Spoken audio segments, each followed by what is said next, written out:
Olá, pessoal. Vamos para a terceira parte da aula 5 de comunicação na disciplina de microcontroladores e aplicações.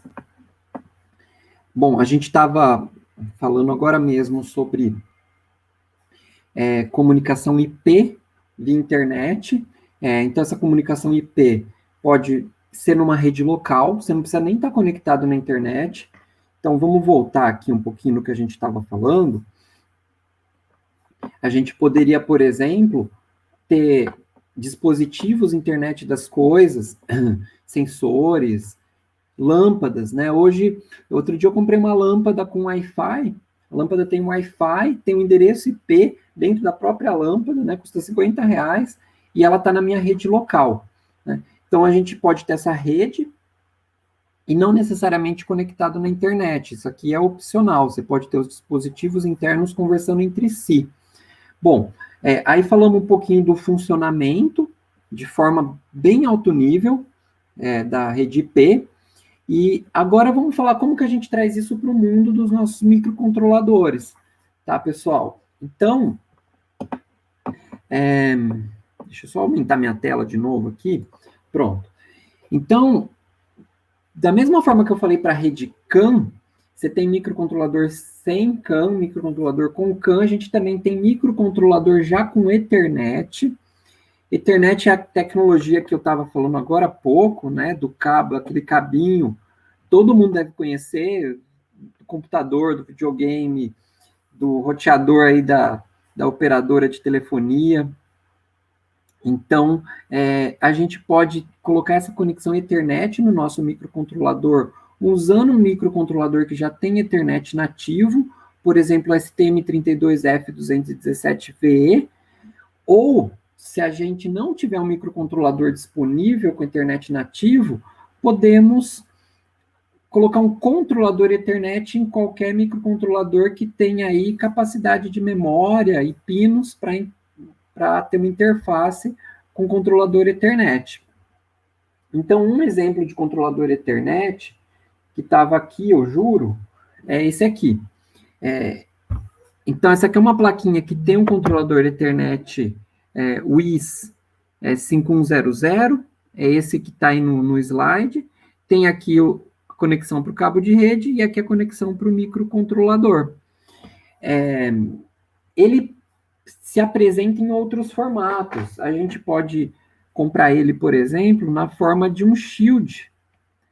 Então, aqui a gente tem um conector de rede, aqui a gente tem o controlador Ethernet, e podemos, por exemplo, acoplar ele a um Arduino, tá? Pessoal, eu falo muito Arduino, que é uma coisa que se alguém quiser testar em casa, com pouco recurso, é acessível, mas tudo isso vale para outros microcontroladores, tá, pessoal? Tudo que eu estou falando é totalmente aplicável para qualquer microcontrolador. A questão do Arduino é uma forma de baixo custo de ilustrar e de testar. Tudo que eu falo aqui eu testo, né? Então, a gente acaba usando esses componentes de baixo custo. Então, a gente consegue montar aqui um dispositivo com um microcontrolador Atmega 328, um controlador Ethernet, e conectar isso ou na rede local ou na internet. E olhem que interessante, pessoal, nesse caso aqui, então a gente vai usar um controlador Ethernet externo. Agora há pouco a gente estava falando da comunicação serial SPI. Esse controlador aqui, ó, o WIS W5100, o WISNet, controlador Ethernet, que está nesse chip aqui, ele se comunica com o nosso microcontrolador via SPI. Então, olha que legal, a gente usa a tecnologia serial para comunicar com o controlador Ethernet para entrar e acessar e utilizar a rede Ethernet. Eu acho isso bem interessante. Esse diagrama mostra isso, tá, pessoal? Você tem lá o cabo de rede, aqui embaixo, RJ45, tem um transformador aí de acoplamento, aqui é esse chip W5100, que tem TCP, tem IP, tem várias questões aqui de rede IP que a gente não consegue entrar em detalhe agora. E uma interface com Microcontroller Unit, MCU, ó. Ele tem uma interface SPI, um driver e uma aplicação rodando lá no nosso microcontrolador. Então, tudo isso são componentes e possibilidades a serem implementadas com baixo custo. E aí a gente começa, pessoal, então, a tocar aqui o conceito de IoT, Internet das Coisas. Então, o nosso sistema pode coletar dados de sensores e enviar para a nuvem, para monitoramento, para tomada de decisão. Você pode receber comandos, fazer controle remoto de dispositivos, monitoramento, controle de acesso e por aí vai. As aplicações são muitas. Medidores inteligentes de energia, consumo de água, por aí vai. Né? Se a gente for ficar descrevendo aqui, vamos ficar muito tempo. E aí, normalmente, esses dispositivos Internet das Coisas utilizam ou protocolo HTTP para troca de dados ou um protocolo focado para a Internet das Coisas que se chama MQTT. Se alguém quiser detalhe, dá uma procurada em MQTT. Não dá para a gente, durante essa aula, entrar em detalhes. Então, queria colocar aqui 2 exemplos reais, que se vocês quiserem, vocês podem olhar o código-fonte. Um é um sistema de controle de acesso com RFID e HTTP, que está num laboratório lá do NULEM, da UFSCar, em que foi utilizado, um microcontrolador Atmega 328, esse controlador Ethernet, que eu acabei de derrubar no chão, e um módulo, adivinhem, um módulo SPI, esse aqui, de leitura de cartões RFID e chaveiros. Então, você pode passar seu cartão, seu chaveiro RFID aqui, nesse módulo SPI. Ele vai se comunicar com o microcontrolador e informar que alguém passou um cartão. E a forma que está implementado, ele consulta via rede, então ele vai até um servidor e pergunta, esse cartão pode abrir a porta agora? Se tiver um sim do servidor, ele aciona um relé e abre a porta.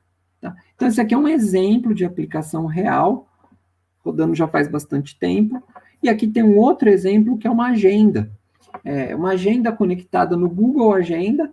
Aqui a gente tem um display de LCD com esse controlador Ethernet, esse microcontrolador que a gente está discutindo agora, que fica a cada 5 segundos consultando o Google Agenda e mostrando aqui na tela qual o compromisso daquele horário. Alguma coisa para se divertir. Outro exemplo de aplicação de um microcontrolador conectado na rede. Nós já falamos hoje mesmo, por exemplo, do monitoramento de rio. Né? Tem um dispositivo lá fazendo o envio. Pessoal, vamos então agora parar de falar de conexão, comunicação com cabo e falar um pouquinho, bem resumidamente mesmo, um mega resumo sumário de comunicação sem fio, tá? Então, basicamente, pessoal, até agora a gente estava falando em conexão com fio, cabeada. Conexão sem fio, a gente, de forma assim, geral, a gente tem um sinal digital, uma sequência de zeros e uns, que a gente precisa transmitir ele sem fio, então a gente vai, a transmissão dos bits sozinhos, digamos assim, ficaria muito difícil, a gente não conseguiria, então a gente modula, a gente coloca numa portadora de frequência mais alta, que consegue maior robustez e distância de transmissão, amplifica esse sinal e coloca numa antena. Tá? Isso aqui é um transmissor de forma bem alto nível genérica, e o contrário também vale. A gente tem uma antena, recebe um sinal e amplifica, a gente sintoniza para definir qual frequência a gente vai pegar, daqui a pouco a gente vai falar nisso, e a gente demodula o sinal que veio numa portadora, daqui a pouquinho a gente fala da portadora, e recupera o sinal digital. Então, vamos ver essa questão da modulação e demodulação. É daí que vem o termo modem, modulador, demodulador. Então, em geral, a gente vai ter um sinal de informação. Vamos supor que fosse minha voz, por exemplo. Esse sinal não consegue chegar muito longe. Eu não consigo transmitir a longas distâncias. mas eu consigo pegar a minha voz e usar ela para modular uma portadora. Então, uma portadora é um sinal normalmente senoidal, de alta frequência, com algumas características que facilitem a sua propagação por uma antena. Então, por exemplo, quando você transmite voz pelo rádio FM, frequência, você escuta lá, frequência modulada em 147 MHz. A voz vai de 20 Hz a 20 kHz. A gente usa esse sinal para modular uma portadora de 147 MHz, então uma frequência bem maior. Essa portadora leva meu sinal de voz codificado dentro dela. Um sinal digital, então aqui a gente tem uma portadora, tá? Essa portadora é uma onda senoidal de uma frequência alta, relativamente alta, e aí eu vou mudar a frequência, eu vou chavear a frequência de acordo com os zeros e uns.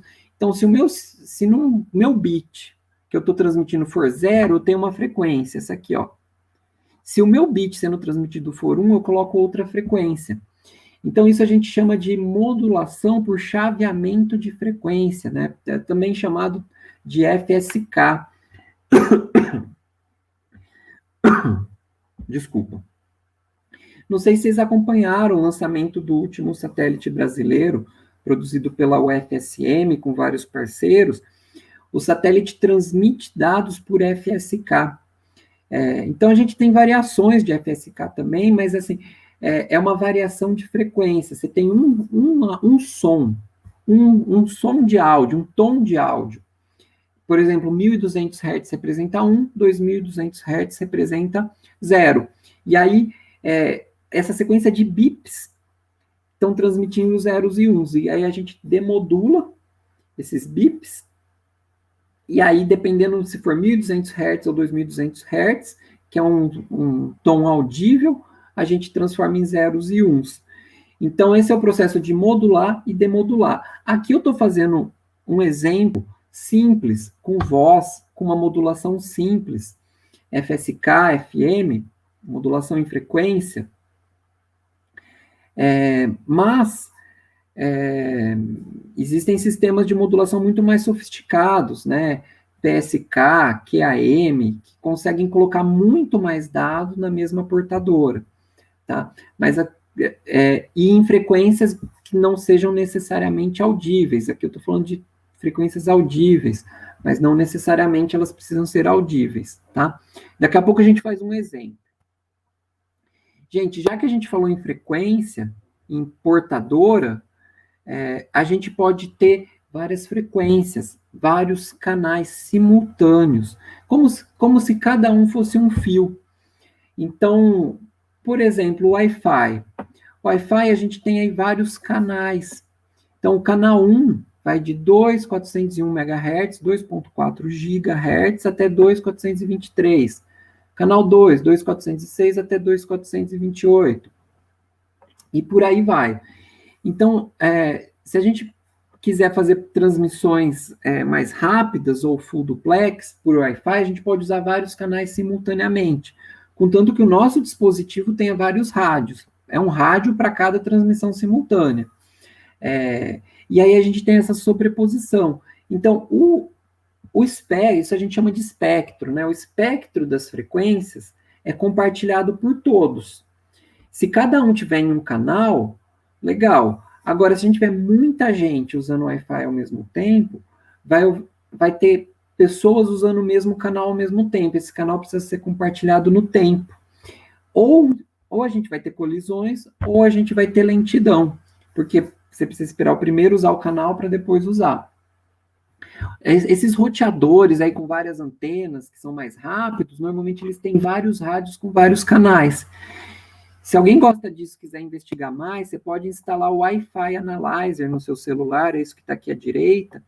E aqui eu tenho, por exemplo, um roteador próximo da minha residência, que está usando vários canais simultaneamente. Aqui do lado eu tenho o roteador da minha residência usando menos canais. Então ele está ocupando um número menor de canais. Então isso é bem interessante. Então a gente tem essa possibilidade de chavear entre canais, até saltar entre canais, né? Sistemas militares, eles saltam aleatoriamente entre canais para não se descobrir o que está sendo transmitido, porque você não sabe a chave de salto aleatório. É o frequency hopping. É, é, enfim, eu não vou entrar nesse detalhe agora, apesar de ser interessante. Bom, pessoal, agora eu queria fazer uma demonstração para vocês. Quem tem Linux pode brincar com isso em casa, caso queira, tá? Eu vou usar aqui um aplicativo que se chama Minimodem. E aqui tem o comando para quem quiser executar, tá? Minimodem --rx300 --ASCII2. O que eu vou fazer, gente, é abrir dois terminais. Então, vou duplicar esse terminal. Deixa eu ver aqui. Onde que eu duplico aqui? Bom, vou abrir outro aqui. Outro terminal. Aqui do lado. Só um minutinho, pessoal. Então, estou com dois terminais abertos aqui no meu computador. E em um deles, eu vou colocar Minimodem. Minicom não, Minimodem. Aliás, o Minicom é um terminal serial, tá? A gente falou de porta, foi sem querer, mas foi bom. A gente falou de porta serial um tempão hoje, assíncrona. Se você quiser acessar a porta serial no Linux, você pode usar o Minicom, ele é muito bom. Mas o nosso foco aqui é o Minimodem, --rx. Deixa eu ver aqui que eu esqueci. Como que a gente especifica? Esse 300 é a taxa de bits, e --ASCII2 que a gente vai estar trabalhando em ASCII. Então, --rx, em vez de 300, eu vou colocar 1, só para mostrar uma coisa curiosa para vocês. Isso quer dizer que a gente vai trabalhar com 1 bit por segundo. Lembrando, Minimodem é modulador e demodulador. Em um terminal, eu vou rodar um modem recebendo, e no outro terminal, eu vou rodar o Minimodem --TX1. Esqueci do ASCII2. Vou cancelar aqui. --ASCII2. Ok? --ASCII2. Então, pessoal, o que está acontecendo? Eu não tinha testado isso junto com a captura aqui da minha voz, mas esse é um modem por áudio, tá? E existem vários. Se alguém usou a internet antigamente, você usava modem por áudio. O que eu digitar aqui, ele vai pegar o A. Lembra lá que a gente falou da comunicação serial assíncrona? O A é 65. É 1, o LSB, 0000, depois tem um de 64, 0. Ele vai transmitir usando um sinal de áudio para 1 e outro para 0. E aí, se der certo, o receptor aqui vai decodificar isso, vai demodular e me mostrar usando o som ambiente aqui da minha casa. Como isso vai ficar bem lento, porque é 1 bit por segundo, então vai demorar 8 segundos para transmitir um A, eu vou dar um Ctrl+C para parar, e daí a gente coloca uma velocidade mais alta.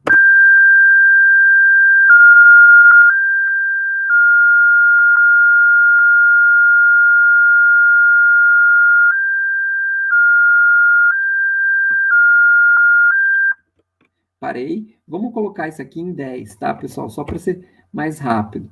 Mas olha só, o A chegou aqui, tá, pessoal? Então, não existe nenhuma conexão entre esses dois terminais. Eles são independentes. Eu poderia estar fazendo isso em dois computadores diferentes. Eu teria o meu computador transmitindo por som. Então, uma rede por som, pessoal. Olha que legal. Meu computador transmitindo por som e outro computador aqui do lado, recebendo pelo microfone e demodulando. Vamos por um pouco mais rápido. Vamos fazer o RX em 10 aqui. Ctrl+C para cancelar. Vou dar um Ctrl+L aqui para limpar. Então, agora a gente está transmitindo a 10 bits por segundo. Então, vou pôr Rafael.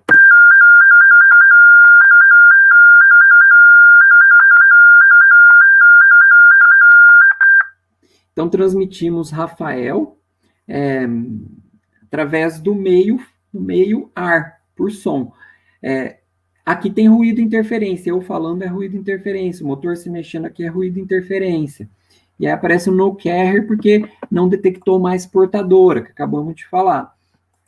A gente pode acelerar isso até o momento que o canal não suporta mais. Então, quando a gente fala em 2.4 GB, nos canais aí do Wi-Fi, cada canal tem uma capacidade de canal, que é o número de bits por segundo que você consegue colocar naquele canal. Então, vamos por aqui 100, mandar a Rafael de novo.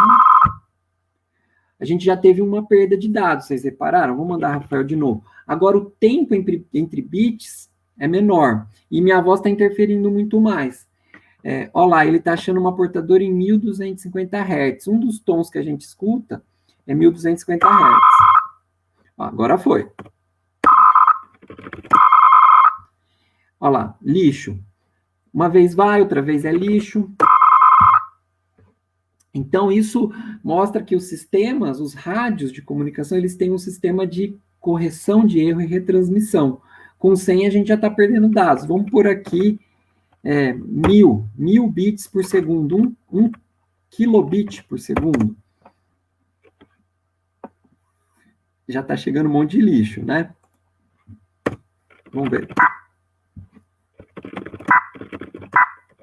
Nada, pessoal. Não dá mais as informações. O Rafael não chega mais, tá? Evidentemente, o receptor e o transmissor tem que estar sincronizados com a mesma velocidade. Isso é só para ilustrar, tá, pessoal? Eu queria mostrar mais coisas, mas como eu acabo falando muito, fica aqui como curiosidade, se vocês quiserem testar. Então, você está modulando, transmitindo por áudio, demodulando e recebendo um sinal digital. Isso poderia ser via linha telefônica, isso poderia ser via um rádio, por exemplo, esses HTs. Eu poderia colocar esse som no HT, transmitir, chegar do outro lado e receber. Gente, para quem gostou, achou interessante esse assunto, eu queria dar uma dica aqui de um documentário que chama How We Got to Now, do Steven Johnson. Ele é gratuito nesse archive.org, ele tem lá um episódio sobre vidro, luz e som. Ele explica bastante sobre comunicação e modulação de sinal por rádio. É bem didático, é bem legal. Se alguém tiver tempo e curiosidade, recomendo. Pessoal, esse exemplo foi bem simples, tá? Os sistemas de comunicação são bem mais sofisticados. E agora, pessoal, já para alegria de vocês, peço desculpas por falar muito, indo para o final da aula, eu queria falar um pouquinho de algumas tecnologias de comunicação sem fio usadas em microcontroladores.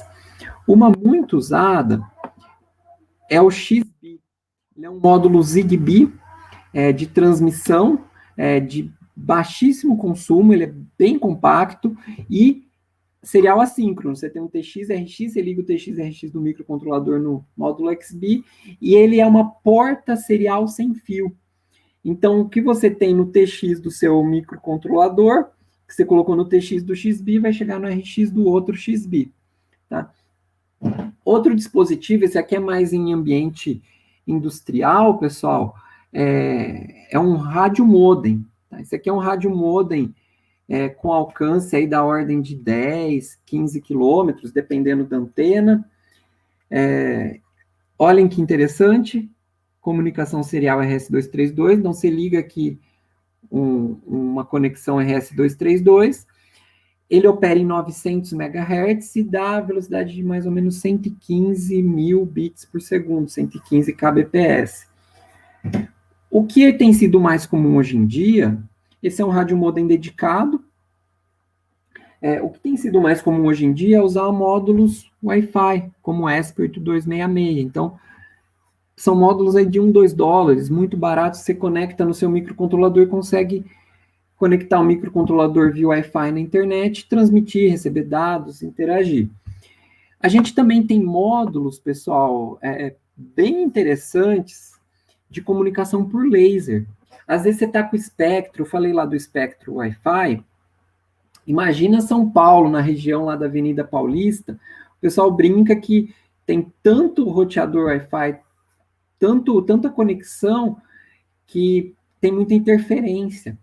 E aí fica difícil de ter uma comunicação boa. Então, entre alguns prédios em São Paulo, o pessoal faz links de dados com laser. Então, você coloca um dispositivo que transmite dados por laser e tem um fotodetector que recebe. Então, uma comunicação laser full duplex. Outro tema que está em vertente grande de crescimento são os módulos LoRa, LoRa quer dizer Long Range. São módulos de rádio bem pequenininhos, de baixo custo, que conseguem ter alguns parâmetros aí de alta velocidade, alto alcance, vários quilômetros, para microcontrolador, focado em internet das coisas, telemetria, telecomando. A gente também pode ter comunicação infravermelha, então você pode implementar no microcontrolador, esse aqui é um exemplo de um microcontrolador PIC, falei do PIC, mas, que eu não uso mais, mas está aqui uma plaquinha com PIC, que eu brinco de vez em quando, com um fototransistor e com LED infravermelho. A gente consegue transmitir e receber dados por infravermelho, usando 2 desses módulos. Ou acionar dispositivos infravermelho, ligar a TV, desligar a TV, ligar um ar-condicionado, mas a gente consegue fazer comunicação por infravermelho no nosso microcontrolador. São zeros e uns, um sinal serial enviado aqui, que liga e desliga o LED numa certa frequência. Uma tecnologia que está surgindo é o Li-Fi, é o paralelo do Wi-Fi, que é por Wi-Fi rádio, só que por luz. Então, você teria a luz ambiente com LEDs que oscilam numa certa frequência, visível ou invisível, infravermelho, que permite comunicação por luz com o nosso computador ou dispositivo. É uma alternativa ao Wi-Fi, né? Mas indoor, só funciona num ambiente. A gente tem satélite, e aqui a gente não pode deixar de citar Starlink, que está aí já levando internet para várias partes do mundo via satélite, em frequências mais altas, então são frequências acima de 10 GHz, com uma constelação de satélites, e aí tem uma curiosidade, esses satélites se comunicam, eles trocam dados entre eles por laser, e aí trocam dados com a Terra por radiofrequência. Então, é uma possibilidade onde não tem Wi-Fi, não tem outras tecnologias, usar satélite. Alguns caminhões que são rastreados, e a cobertura de 4G, 5G, 4G, 3G celular não é boa, eles têm rastreamento que a comunicação é via satélite. Ele se posiciona por GPS via satélite e envia sua posição via satélite. Tá? Barcos também, navios no meio do oceano usam comunicação via satélite. Alguns aviões também têm comunicação via satélite para, às vezes, até acesso à internet. Não coloquei aqui, mas a gente já falou de módulos 4G, GSM para celular, é outra possibilidade de comunicação sem fio, e módulos Bluetooth, pessoal. Também esses módulos são bem baratos. De novo, serial assíncrono, TX, RX, terra, alimentação, liga isso no microcontrolador, e aí você pode, de um smartphone Bluetooth ou um PC, conversar com o microcontrolador. De repente, você tem um microcontrolador com um sensor que você quer mostrar na tela do celular. Então, pode ter uma conexão Bluetooth ou Wi-Fi usando o módulo desse daqui. Esses aqui são alguns exemplos, todos esses módulos de custo relativamente acessível, com distâncias e velocidades diferentes, dependendo da aplicação. Queria que vocês soubessem, porque dependendo da aplicação de vocês, vocês podem usar um módulo desses. Pessoal, nas últimas aulas eu estava colocando atividade prática na aula, agora a gente tem aquele site, onde eu estou colocando as atividades práticas e links para envio lá. Então, acompanhem no site para fazer o envio. Para finalizar, pessoal, caso vocês queiram saber mais, esse livro é bem didático, ele fala de forma bem clara sobre comunicação em microcontrolador, com exemplos para Arduino, mas ele fala a parte teórica, tá, de comunicação serial e de comunicação em rede, Wi-Fi e Ethernet, em microcontrolador, e aqui tem alguns TCCs do monitoramento de rio, do sistema de telemetria do Bajo usando LoRa, acabamos de falar do LoRa, esse aqui é do Emanuel, o primeiro é da Luana, e quem achou curioso, ficou mais interessado aí na rede CAN aplicada aos carros, tem o TCC do Matheus Flores, que também é bem legal na área de redes automotivas. Pessoal, é isso para a aula de hoje. Peço desculpas por ter falado muito, mas aí vocês podem assistir com calma e fico à disposição para trocar ideia. Mais uma vez agradeço o interesse e participação aqui. Um abraço a todos e até mais, pessoal. Tchau, tchau. Fui.